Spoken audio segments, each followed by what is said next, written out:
and welcome back to another video. My name is Deonna. If you're new, welcome, and if you're not new, thanks for coming back to another video. I'm going to be talking about pretty much what is a CNA, what do they do, and pretty much what your job looks like depending on where you work. This would be a great video for you if you want to know where is a good place to start as a CNA for you, your personality, where you're going to be successful, and also what to expect, because being a CNA in different settings definitely means different things for a lot of different people. So I get a lot of questions like on my videos, like how I'm able to do certain things. So this should cover and give you guys a pretty good realistic expectation on what it's like and how what it's like to be a CNA pretty much in these different settings and what you prefer, because I definitely have preferences and I definitely have facilities that I do not want to work in as a CNA. So yeah, if you guys are interested in that, let's just go ahead and get started. So first of all, just kind of a basic understanding of what a CNA is. So a CNA is a certified nursing assistant. What we do is we pretty much assist the nurse. We are the frontline, first person, direct patient on care. We are pretty much like the frontline direct patient care. We're usually the liaison or the medium between the patient and the nurse. The patient's going to spend most of the time with us, more time a lot of the time than the nurse or the doctor. So we are the ones that are going to be doing the smaller cares, what we call ADLs, or activities of daily living. We assist with anything that can be qualified as an activity of daily living, which includes eating, drinking, bathing, toileting, hair, washing your face, mouth care, skin care. We help assist with meds. We help assist with pretty much anything that's any activity of daily living that you may need help with. We are there to kind of be that first-hand help. And we always usually report to a nurse or RN. We're usually always trained in by them on whatever. And of course, your scope of practice definitely is limited to what your nurse trains you and what they trust you. But if your nurse or the nurse that you report to trusts you a lot, you may get a very wide scope of practice, which was the case for me. I had an amazing HSM, which was our health service manager, and she trained me on a lot. I assisted with so many things: COVID tests, not vaccines, flu shots, meds, just all kind of stuff. So I got a lot of good experience working in just an assisted living facility, which was awesome. Yeah, essentially that is what a CNA does. It's not just changing and toileting people, it's pretty much anything that they could need help with. And depending on the setting that you're working in, it will also depend on what you're going to do more than others. So I'm going to start with being a CNA in a assisted living facility, because that is where most of my experience is. I've been in a CNA in an assisted living facility for 2 years, and that is actually my preference. So in an assisted living facility, you're going to have older adults. You do have mainly older, still senior residents, but you do have you're going to see people that are younger than people that are in nursing homes or long-term care facilities. You'll see more of those 40s, those 50s, 60-year-olds, people who had may have gotten into an accident and now need help for the rest of their life. Like, they can walk or they can do this, but they still need help doing this, or they still need medication management, or they just need pretty much to be in a facility where they can get additional help when necessary. They can't cook for themselves and things like that. So an assisted living facility, you'll have more of those kind of people where they're not extremely dependent on you. They do need your help with like meals and like certain things, like depending on their mobility. Everything's going to depend on your resident and what they can do, but their mobility needs are going to be different, that kind of thing. So in assisted living, you're not going to have people that are bedbound. You're not going to have lots of people that are in motorized wheelchairs, because to be in assisted living, you do need to be able to be an assist of one person. You need to be able to pretty much be helped, like a long-term care nursing home facility, where these patients cannot take care of themselves. They're most of the time total assist instead of standby assist.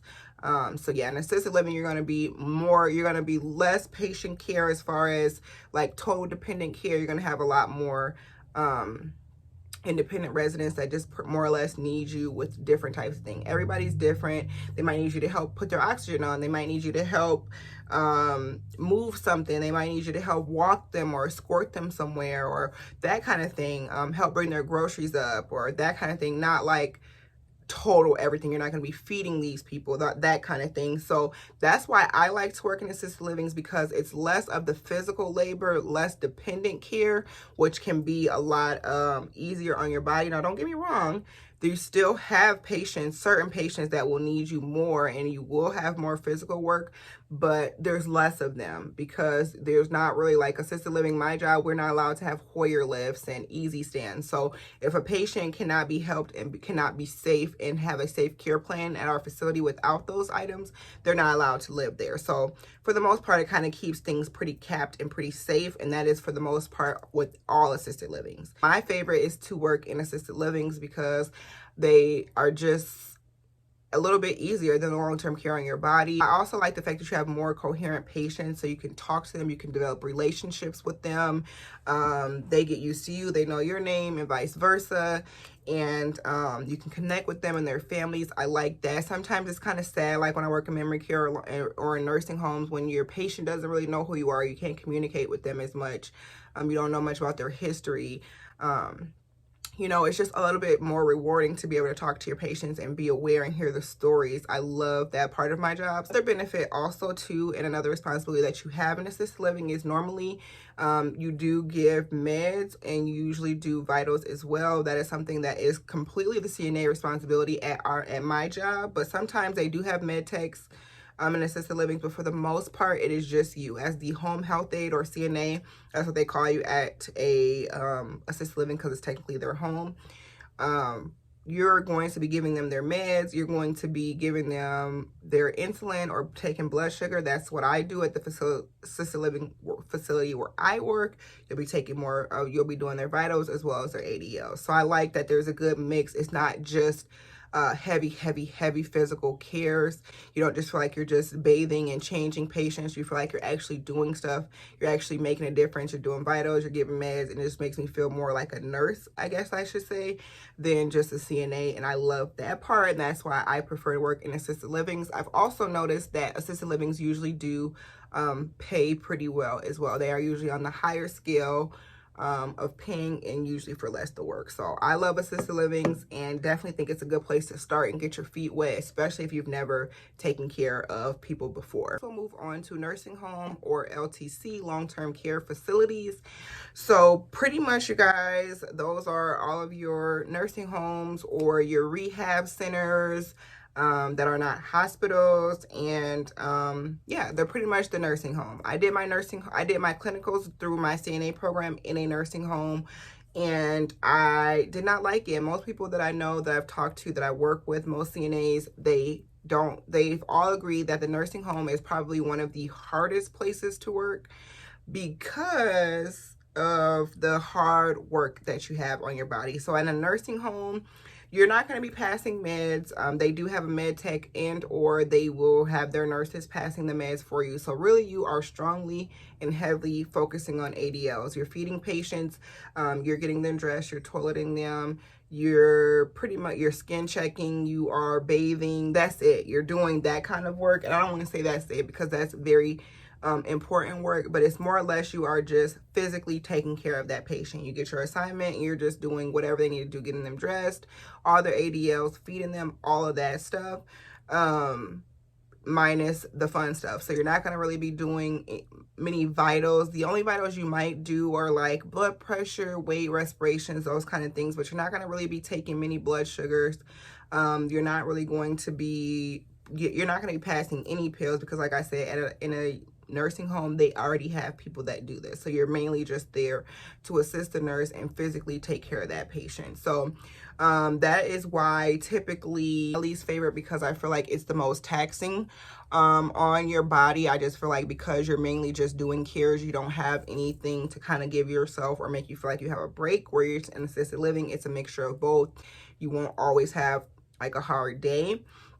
But you can kind of get used to knowing that you're going to see the same type of residents all the time. If this will be a good job for you if you are the type of person that's just looking to get that's not interested, doesn't like giving pills, because giving pills can be stressful, especially when you have older patients. Sometimes people are not interested in doing that. So if you're not interested in doing meds or anything like that, and you rather just take care of the patient, I do know a lot of people who are like that. The nursing homes are definitely more or less for you. I like to have the mixture. I like to have the excitement. Another thing too is you do get used to your patients as well in your group in a nursing home and assisted living facilities. Normally, assisted living facility is a little bit different because with assisted living, yes, you could have most of the patients your residents could be living there until they pass, but a lot of the times they may not. They may just move. They may a lot of the times they're going to decline, meaning now they need more help than you can get in assisted living. So now they had a fall, so they need to go to a long-term care facility. They have to be in a nursing home. They got to be in a rehab center because they need to live somewhere that can be assistive to and more and things like that. So that's not 1,000% all the time for assisted living, but in nursing home, for the most part, you know that your patients are going to be there until they pass away. So you're going to have those same patients as long as you work there, pretty much, especially if you're a full-time employee. So that's another thing that could be a pro and con. If you want to have those lasting relationships and you don't want to have to deal with new patients all the time, or you want to get used to the kind of cares that you're doing for certain patients, then I would definitely say nursing home is probably for you, because it's going to be a lot easier to get more into a routine. Also with nursing home, they normally do pay a little bit more, but again, you are working for the little bit of extra dollars as well. And then lastly, you guys, is being a CNA in a hospital, which can of course look very, very different. But personally, this has kind of like always been my dream position, because I think it's like a mixture of the best of both worlds. In the hospital, you will not be passing meds like assisted living. However, you'll be doing more vitals. You'll be doing more things that make you feel a little bit more included with the nurse. You'll be getting vitals still for the nurse. Like weights, blood pressure, respiration. Sometimes you'll be getting blood sugars, depending at the hospital. They do allow you to do that kind of thing, but your nurses are going to be the one passing the meds, that kind of thing, so you don't have to do that. Also in the hospital, you are responsible for their ADLs. However, you have to think a little bit differently about the difference between being a patient in a hospital and being someone that lives at a long-term care facility or lives at an assisted living facility. So at a hospital, your day is going to look a lot different if you're a patient, whereas when these people are at home, what their days look like, their activities of daily living. You're going to be getting people comfortable in bed. You're going to be helping them use the bathroom in bed, more bedpans, more bed baths. And if you have more patients or whatever, depending on the floor that you're working on, you're going to be doing more showers, mobility, walking, getting people ready for therapy, doing meal trays, feeding, that kind of thing. It's really assisting the nurse with whatever it is that they may need. If they need your help while they're doing a dressing change, it could really be anything. And I think that's what makes the hospital the best place to work, the most fun to work, is because it is probably the most hectic, but no day is the same. You're not going to have the same patients forever. And if you do, it may be for a couple of months at a time. And then eventually that patient is going to be discharged. Eventually you're going to have new admits every single day coming in, depending on what floor you're in. You might be on rehab. You may be on labor and delivery. You may be on pediatrics. So in assisted living and in nursing home, all your patients are geriatric. But now in a hospital, you might be the pediatric CNA. So your patient could be a kid that broke his foot, or whatever the case may be. You just have the potential to see so many different things, so much great experience, and to learn a lot. And I feel like you'll see new exciting things all the time. And so you kind of never know what you're going to do. You never know what level your patient's going to be of. If they're going to be total care, if they're going to need less care, if you're going to need to do one-on-one. So I just think that's what makes the hospital is such a beneficial place. It's fast paced. You can learn a lot. You can absorb a lot. You can see a lot.